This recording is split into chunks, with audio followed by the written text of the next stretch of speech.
30 tahun sudah Erik Rusnandar berprofesi sebagai pekerja bengkel kapal. Disinilah pria berusia 50 tahun warga Kelurahan Pulau Tidung, Kepulauan Seribu ini bekerja di sebuah bengkel kapal di kawasan Pelabuhan Muara Angke, Jakarta Utara. Kali ini ia mengerjakan pengecoran di sayap kapal.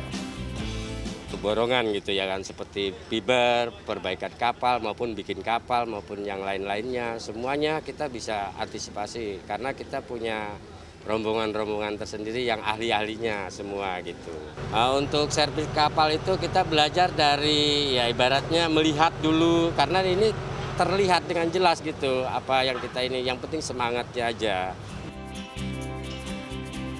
Ya, berbekal dari pengalamannya di bidang jasa servis kapal, Erik terbilang terampil melakukan berbagai macam pekerjaan merawat hingga memperbaiki kapal. Berbeda dengan servis kendaraan, perawatan kapal dilakukan secara berkelompok. Untuk kapal berukuran 30 GT atau tonnase kotor, biasanya servis membutuhkan 10 orang. Dalam sebulan, Erik bersama teman-temannya bisa memperbaiki atau merawat 3 kapal. Pendapatannya bisa 4 hingga 5 juta rupiah per orang. Selain Erik ada pula Ibnu Samsudin. Pria parubaya warga Cakung, Jakarta Timur ini setia menjalani profesinya sebagai pekerja bengkel kapal sejak 1997. Di bengkel ini, Ibnu bertanggung jawab untuk urusan docking kapal. Mesin pemutar seling baja dinyalakan. Kali ini, sebuah kapal berukuran 196 GT akan diturunkan kembali ke laut usai diservis. 2. Yang paling berat adalah saat docking ya, saat kapal naik dan turun, itu kita harus menyiapkan, namanya apa tadi Pak? Seling. Tali berbahan baja, ini harus disiapkan karena ini akan menjadi tarikan untuk ke belakang. Jadi sebenarnya kesulitan untuk naik turun kapal ini apa sih Pak Ibnu? Kesulitannya sebenarnya sih kendalanya cuma satu di air. Kalau air cukup, kita bisa si kapal itu bisa duduk di atas lori, nah itu udah mudah. Jadi kalau air surut atau air menjelang surut itu satu kesulitan. Jadi kalau air surut, pekerjaan kita, tenaga kita akan Terhambat. lebih keluar lebih banyak ya. Betul. Ini lelah sekali ya. Biasa kalau untuk narik seling ini bisa berapa orang? Ini kita ada 10 orang lah. 10 orang. Jadi dibagi-bagi titik per titik. Berat juga Biar ya. ringan gitu. Bengkel kapal ini memiliki sekitar 200 pekerja lepas.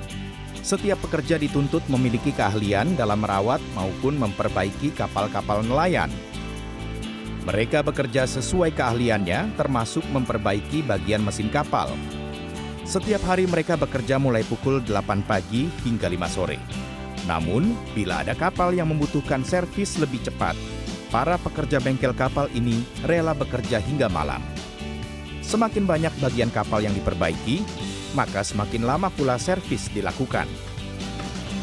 Biasanya, kapal-kapal nelayan yang datang mengalami bocor, menipisnya ketebalan lambung kapal, hingga permukaan badan kapal yang tertutup teritip. Mereka harus membersihkannya agar laju kapal normal kembali. Biaya servis sebuah kapal paling sedikit sekitar 30 juta rupiah. Semakin banyak kerusakan pada kapal, maka semakin tinggi pula biayanya. Pengelola bengkel kapal mengakui ada kendala besar ketika melakukan servis kapal. Kapal kerap terhambat saat docking akibat semakin banyaknya jumlah kapal nelayan yang bersandar di pelabuhan. Itu untuk kita di belakang itu keluar masuk kapal kita agak sulit karena parkir kapal itu tidak beraturan. Jadi perekonomian kita kan istilahnya keluar masuk kapal itu kita susah. Itu yang terjadi, kadang timbul kebakaran di situ, Pak. Jadi alurnya itu susah. Jadi kita ekonomi kita kadang orang mau bongkar ikan, orang mau masuk kapal, mau keluar kapal, kita itu susah. Tak dipungkiri, kehadiran para pekerja bengkel kapal berkontribusi besar dalam memutar roda perekonomian di pelabuhan. Mereka adalah pahlawan bagi para nelayan.